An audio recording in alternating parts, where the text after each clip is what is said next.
Consistent, Dean's Lister, pre-board top 5 passer, graduating, I don't know kung ito talaga ang para sa akin, pero sana bigyan ako ni Lord ng healthy environment pag OJT na. Hi teachers, hi future operatives, kumusta, kumusta? Okay, let's talk about healthy environment. I think lahat ng mga nagpaparank ngayon na naghihintay ng item, ito lahat yung pinagpipray talaga na magkaroon ng healthy environment.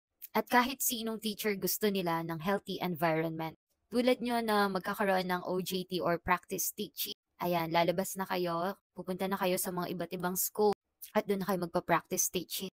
And walang imposible na magkaroon kayo ng healthy environment. Walang imposible pag pinagpipray. Based on my experience, nag-enjoy naman ako. Marami akong mga natutunan sa mga napuntahan kong school. By the way, nagsasab pala ako while waiting my item, while waiting sa will ni Lord kung saan talaga ako. But always remember, walang perfect na school. May mga bagay tayong makikita na hindi natin gusto na para sa atin ay mali, hindi maganda. Maraming mga nagsasabi sa akin na matagal na dito sa teaching field na ito. Ang sabi nga, kunin mo kung ano yung maganda at iwan mo, wag mong gagayahin kapag pangit or hindi maganda.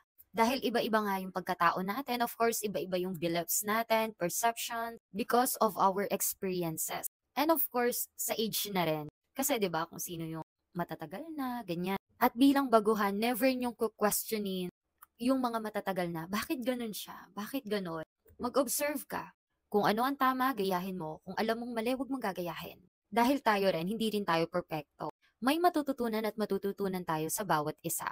Pero yun nga, napakahalaga ng prayer. And hindi mo lang pagpe-pray yung healthy environment. Di ba pag sinabi nating healthy environment, yung coworkers natin, yung magiging principal natin, yung mga estudyante, yung mga magulang nila, stakeholders.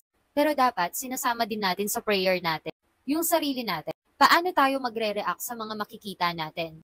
Dapat mag-ask tayo na mas maging matatag tayo, mas maging malawak ang pag-iisip natin, at maging open-minded tayo. Bago nga ako umalis sa isang school, ang sabi nga sa akin, pagdating sa mga kasama, hindi ka ganun kalapit, hindi ka ganun kalayo. Matuto kang rumispeto lalo na sa mga matatagal na talaga. I mean, wala kang pipiliin, lahat respetuhin mo at matuto kang makisama. Pero yung ganito, kailangan alam mo din i-manage yung sarili mo. Alam mo ano yung time, paano makisama sa kanila, at alam mo rin paano mo din i-isolate yung sarili mo. I mean, may time kasi na dapat ikaw lang din mag-isa. Balance lang. Pero ito ang masasabi ko sa ating mga bago. Maging positive tayo.